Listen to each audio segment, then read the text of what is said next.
Warm greetings to all of you, and happy to be here to sit and to practice. There are two broad categories of activities associated with Buddhist meditation. One is what we do, and the other is what we allow. And the balance between what we do and what we allow is part of the art of the practice, and that shifts back and forth over time at different states of meditation, different states of settledness, different phases of our life even. But to be attuned to these two parts and to become wise about when we have to apply ourselves and do something, and when we mostly get out of the way and allow something, especially allowing something that's really skillful and wholesome and good, make room for it, allow it to kind of move through us. And so this movement, and so often when we first sit down to practice, there's a lot of doing, in a sense that you have to sit down. That's an activity. And then we have to you do the settling of our body and arranging our body in some nice way, and do some of these things like I teach, the breathing in deeply and relaxing the body. These are all doings in a sense that are in the service of a deeper settling that then will allow something to happen, will allow settling, will allow letting go. And so to hold both in our hands, in a sense, in meditation, and the two can go hand in hand, like left and right hand washing themselves, that we both engage in practice of being aware and mindful, and we also are making room for space for something some deep thing inside to arise, to well up, to unfold, things to move in a good way. I'll talk more about this later. But with that introduction, we can first assume, engage in taking a posture. And I think of the care that goes into finding a good posture to be the beginning or continuation of our mindfulness practice. To be mindful of how our body is and how to position it in a way that works for us, both in a large way, but also in small, subtle ways, that we make small adjustments in where the weight of our body settles on our body, to feel whether the center of gravity or the center line of our weight is balanced, maybe through the spine, or whether we're leaning forward and the weight is a little ahead of ourselves, or leaning back and the weight is behind us slightly.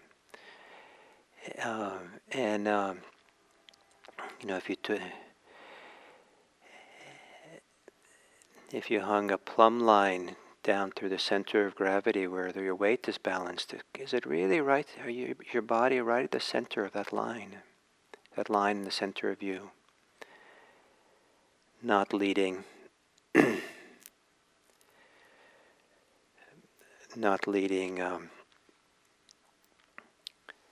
sideways, and perhaps also adjusting how your head fits on your neck, on your shoulders. Sometimes it's nice to rotate your head side to side, tip it side to side, tip it down, roll it around, and just kind of let it be. See if that neck, shoulder, head area can be relaxed. Then perhaps making a little bit of space between the last vertebrae and the skull.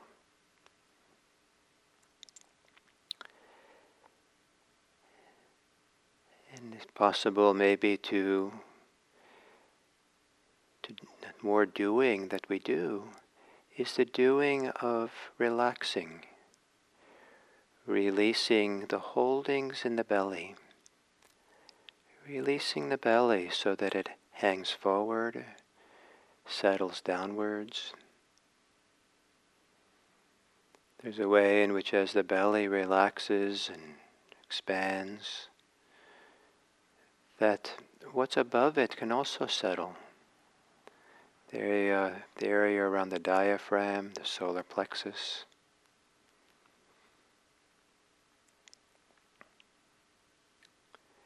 It might be possible to also relax or release the shoulders.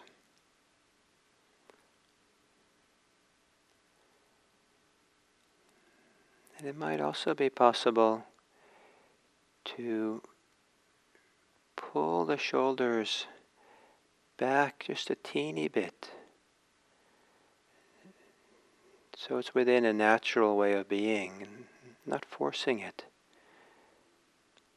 Perhaps letting the shoulders come back ever so slightly, a centimeter, and letting the middle of the chest come forward, maybe upward a teeny bit.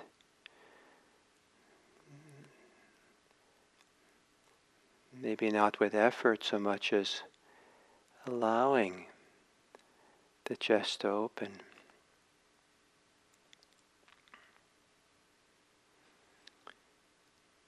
If your eyes aren't closed yet, you might gently close your eyelids and imagine that your eyes are being refreshed with coolness. Cool, refreshing, relaxing feeling in the eyes as the eyes rest in the back of the sockets.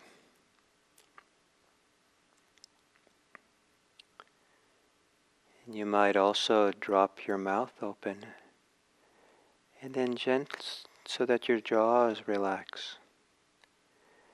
And then softly float your mouth back together so your teeth are almost touching.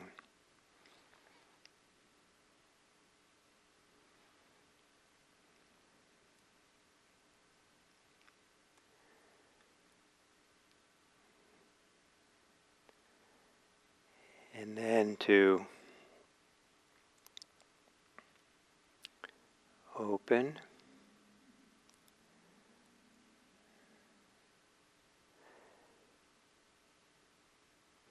to the body breathing.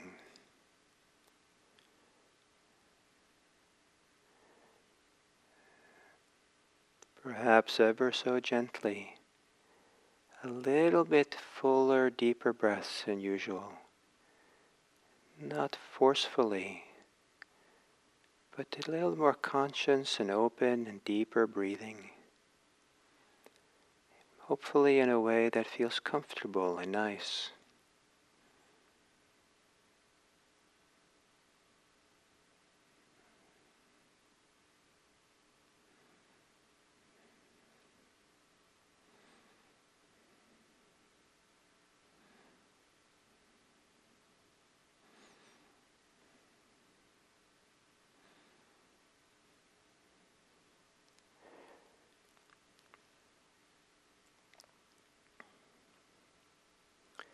And then letting your breathing return to normal. And after all that doing, to sit quietly now and see what happens to you if you don't do anything except stay aware. Be curious in a quiet, with a quiet mind, without thinking about what's happening so much, or letting thinking be in the background. In the foreground, a quiet interest. If you sit quietly this way, what unfolds?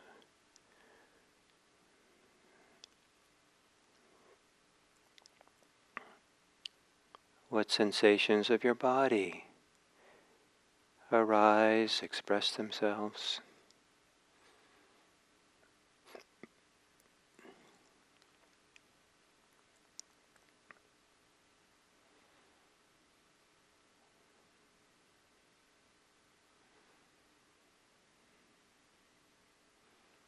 If you allow things to be while being aware, what is it that wants to settle?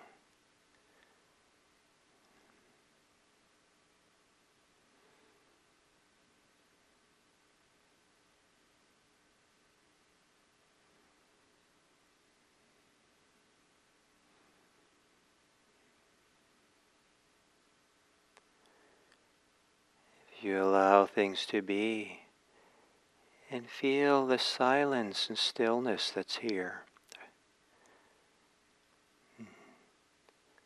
what wants to be revealed, known?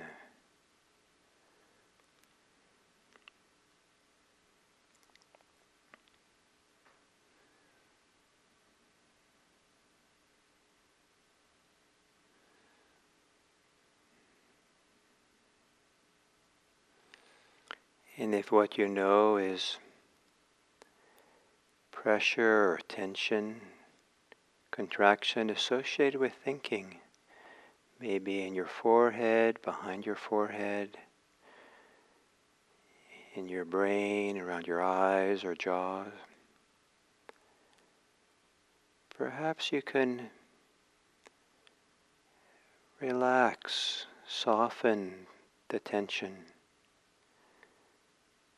A kind of relaxation that either relaxes the muscles or relaxes around it to make space for the tension, to allow it to be there with lots of room, not making it a problem.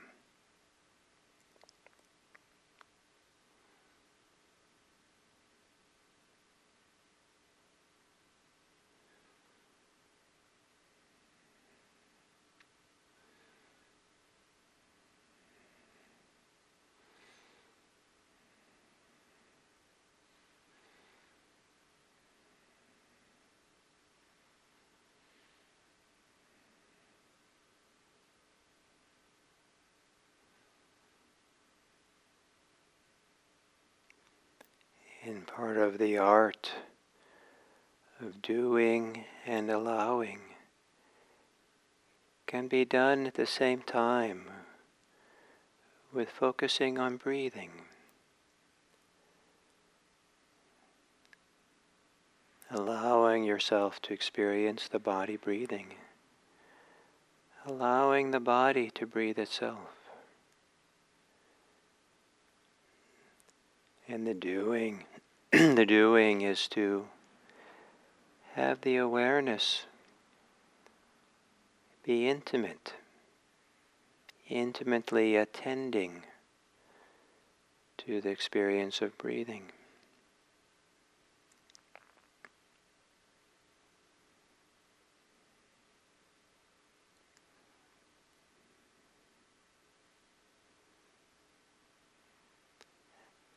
Allowing the rhythm of breathing to have a nice influence on the body.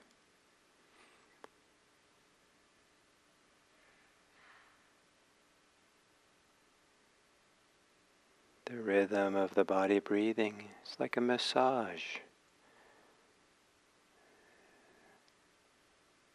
that helps things become fluid and softer.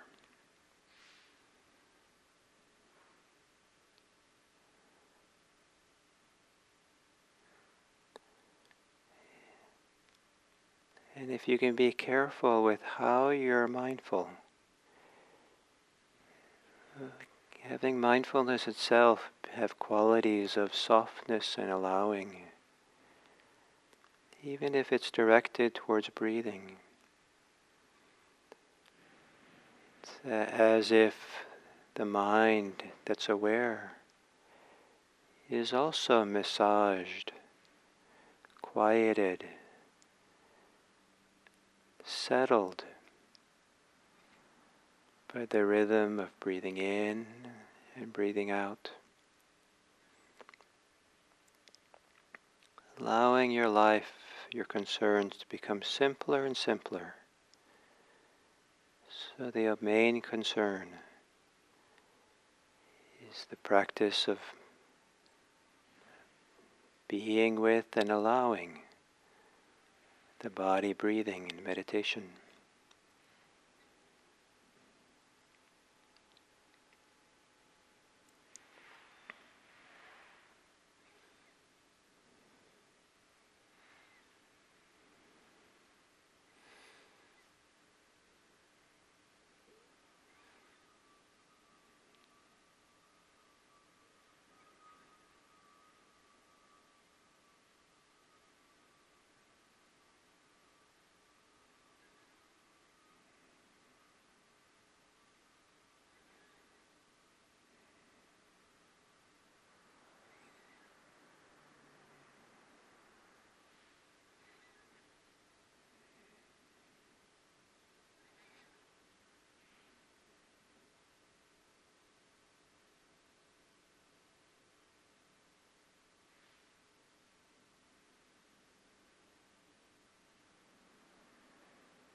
The doing is to have present moment awareness.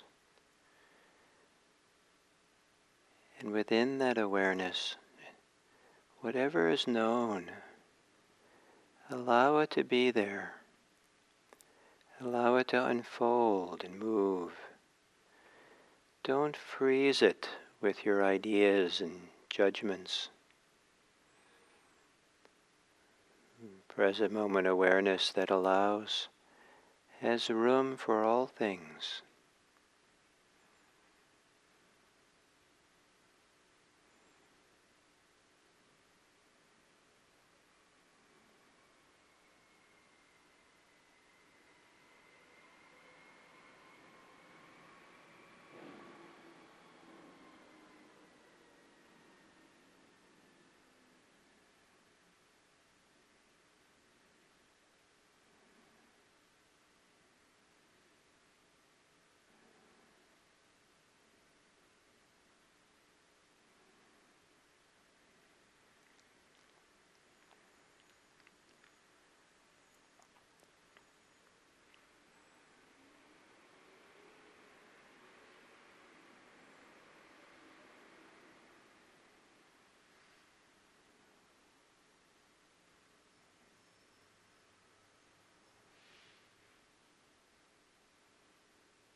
And are there any, if you allow what's good inside, you might allow whatever wholesomeness, goodness, whatever feels right, deep, deep inside, in that quiet mind of meditation. Allow it to be there. Allow it to have room to grow, to unfold. Make room. Making room is similar to allowing. Allow what's deepest in you to have space to show itself.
And then as we come to the end of the sitting, I'd like to say that a lazy person, people who are lazy,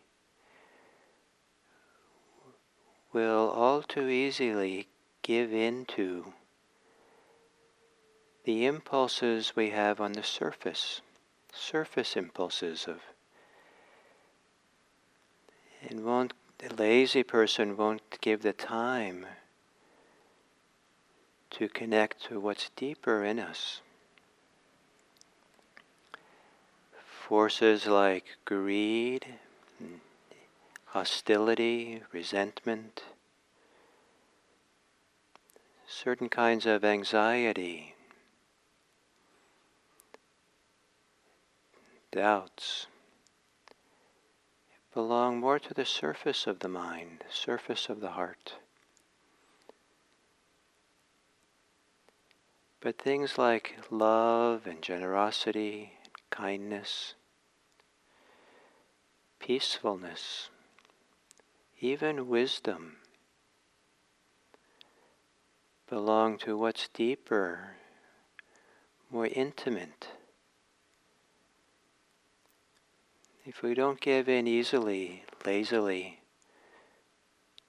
to the surface impulses of unwholesome ideas, unwholesome feelings, not to deny them or pretend they're not there, but to do the more difficult work, patient work,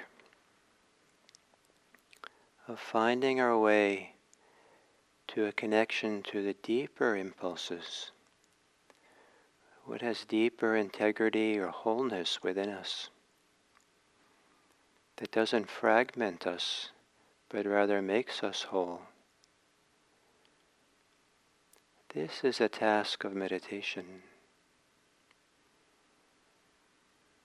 And to allow that deeper well springs to surface and express itself in our life.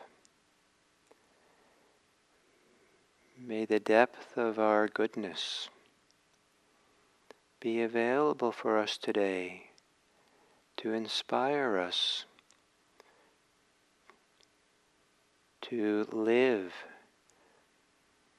with care, with compassion, with love, with friendship and kindness and goodwill. And you might want to consider for the rest of the day, or if it's evening for you, tomorrow, what are some of the activities you'll be involved in that you can plan ahead, think ahead about how you can do those things with a deeper goodness inside of you, with care and kindness, love, generosity, especially for any encounters you have with other people.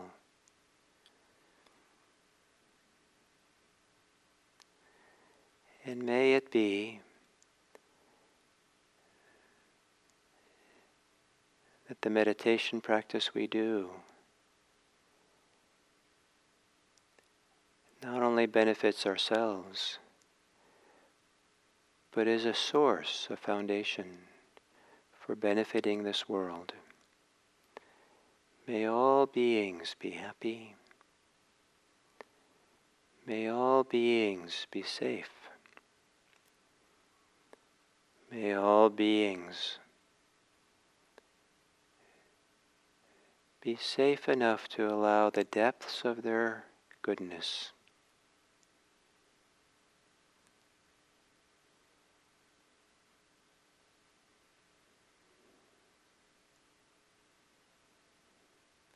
may they feel safe enough to allow what's good in them to come to the surface.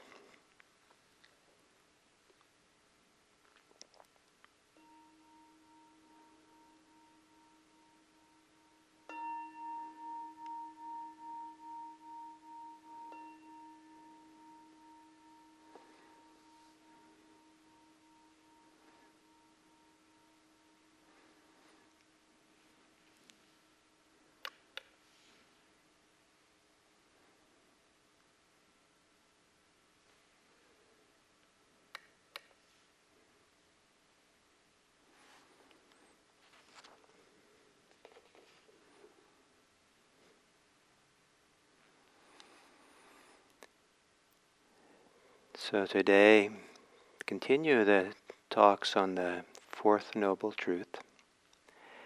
And the key word for the Fourth Noble Truth is Patipada. And it means something like a method or a practice. I translate it as practice. And so it's the practice that leads to the cessation of suffering. There's a long tradition of translating this word Patipada as way, because the English word method can also mean way, and a way of doing something. And but the English word way also can mean a road, a path that one goes on. And so this has led to a very easy confusion, maybe, between Magga, the Eightfold Path, which is the word Magga, not Patipada, and then equating the two, that the Fourth Noble Truth, the truth of the practice that leads to the cessation of suffering, is the same as the truth of the path leading to it. And since it's the word path, it must mean the Eightfold Path. That teaching does exist in the suttas, but as I've been trying to say here today, it's not the predominant teaching.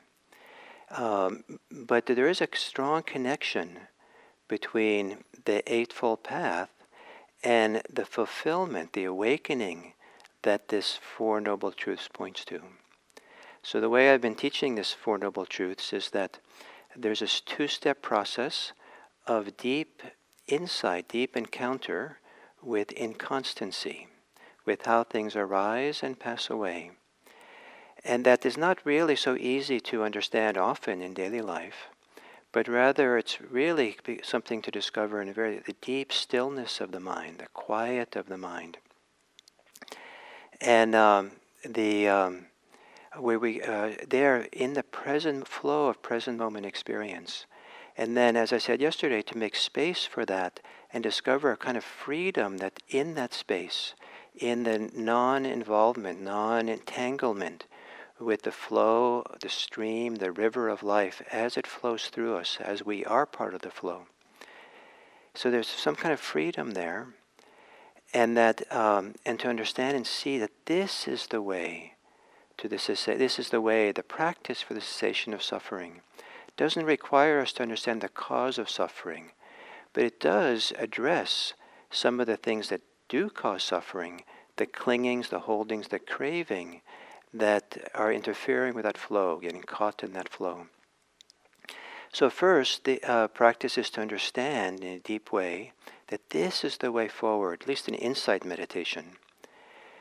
And then to really go to the full fulfillment of this, one comes to the full awakening of the Four Noble Truths, the full awakening of suffering, the full awakening to the rising of suffering, to the cessation of suffering, and to the full awakening to this is the way, this is the practice of the cessation of suffering. So this idea of complete liberation, complete letting go, and whether it's partial or whether it's full, does change a person.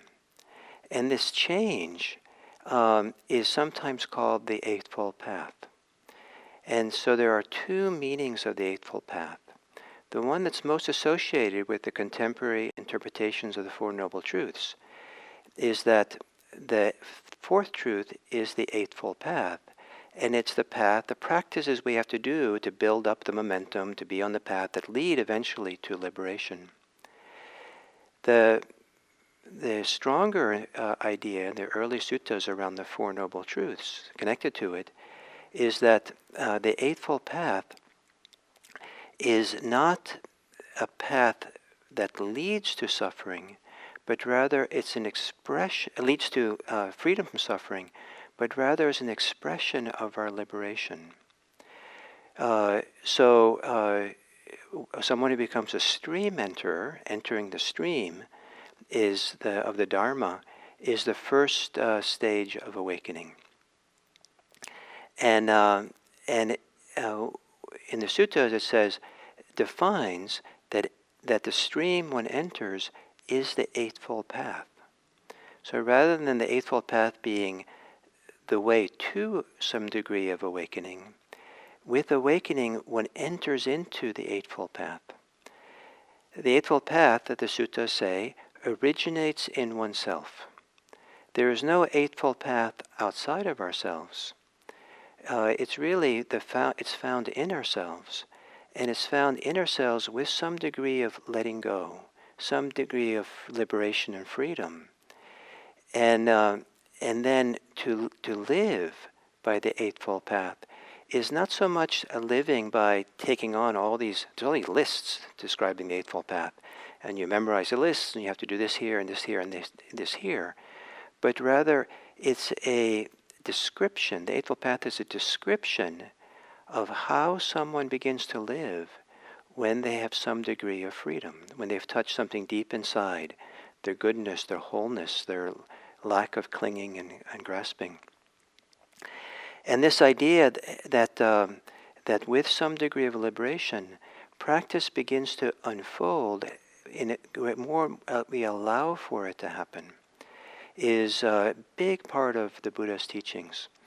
When I was younger, I saw a lot of metaphors that described the path to spiritual path as being climbing a mountain, and I didn't, just that somehow it's big, it's difficult work to climb a mountain. To paraphrase or to reformulate what the Buddha said, that that's only half the way is to go up the mountain. Once we're on top of the mountain, then we're going down the mountain. And the metaphor that Buddha uses for the practice that goes down the mountain is that of water flowing down a mountainside.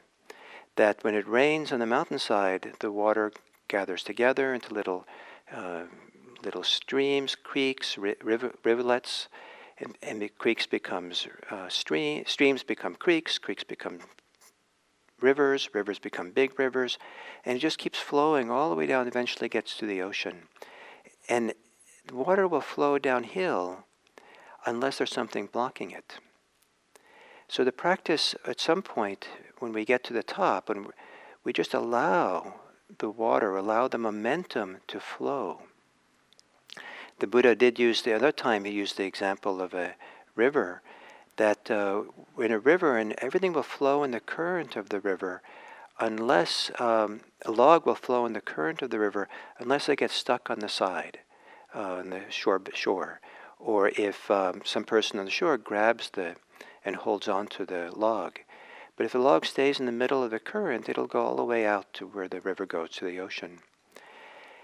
Someone who becomes the word stream enterer, the sota is the Pali word, literally means current more than stream. To enter the stream might not give the impression that might be just kind of you're wading in the stream or just kind of floating nicely in the stream. But the connotations in this ancient text is you enter the current of the river so it can take you somewhere. So here we're talking about a phase of practice where allowing becomes the name of the game. We have to stay present, but we're allowing our freedom to move through us and unfold to greater and greater freedom. And one of the ways the Buddha talks about this, he talks about practicing based on seclusion, non-attachment, dispassion, cessation, letting go. That once a person has let go in a very deep way, they have a feeling, they have a sense, they have a reference point inside for what this place of freedom is like. And the language they use is maybe not the language some people in the modern world would use, but this idea of allowing that's what's deep, deep inside, a sense of freedom to live there, and our actions are closely related to that freedom, to that openness, to that clarity. And if we have this open, clear heart, it's going to be very hard for a person to want to be unethical, to intentionally harm other people, because it's a violence against ourselves to do that. If we are connected to that sense of inner freedom and non-clinging, the attitude, the intention by which we live our life, a right intention, will be one of kindness and compassion as opposed to cruelty and ill will. The second factor of the Eightfold Path. If we have a deep connection to our freedom and liberation, we'll be careful with how we speak. If we have a deep connection to our liberation, then the awareness, the mindfulness that comes from that will be right mindfulness. It's mindfulness that's opening and forward leading, that allows things to keep flowing and moving. The subtleness and concentration will come out of that as well. So over and over again, the Buddha talks about basing one's practice on the liberation one has attained. And so it doesn't have to be a dramatic liberation, but as we practice, there are times when we start feeling this release, feeling this freedom. And that freedom and release allows the practice to go deeper and deeper. So the core insight that the Buddha emphasized over and over and over again, and maybe it's not really what, there are other insights, other ways for different people, and maybe for you, but for the ancient text, this insight into inconstancy, the arising and passing of things, and then as things flow and move, to begin to release the grip of the hand, the grip of the mind, the clinging, and at some point to feel that that release is meaningful enough that it becomes a reference point, so that as we continue to live in this inconstant, changing, impermanent world, we start orienting ourselves to not cling again, or if we do cling, to realize this, the place of non-clinging is the place. The traces of non-clinging, the memories, the feeling we have of this place of freedom becomes the reference point for all that we do. And the more that becomes the reference point, then the way the Buddha describes the life of someone who's free is described by the Eightfold Path, by right view, right intention, right action, right speech, right way of life, right effort, right mindfulness, and right concentration. And this is the stream we enter into. this is what lives inside of us, that originates in us, that then that leads to further and further deeper liberation. So there's a very intimate relationship between the four liberating insights into inconstancy and then what Buddhism also talks about as the Eightfold Path. And repeating myself, in one of the ideas of the Eightfold Path is it's not a beginner's practice, but rather it's the description of the life of the people who are really maturing in the path of release, of freedom. So I'll go further along with this in the next few days, but hopefully that's enough for today. So thank you for your involvement in being here and my opportunity to share this.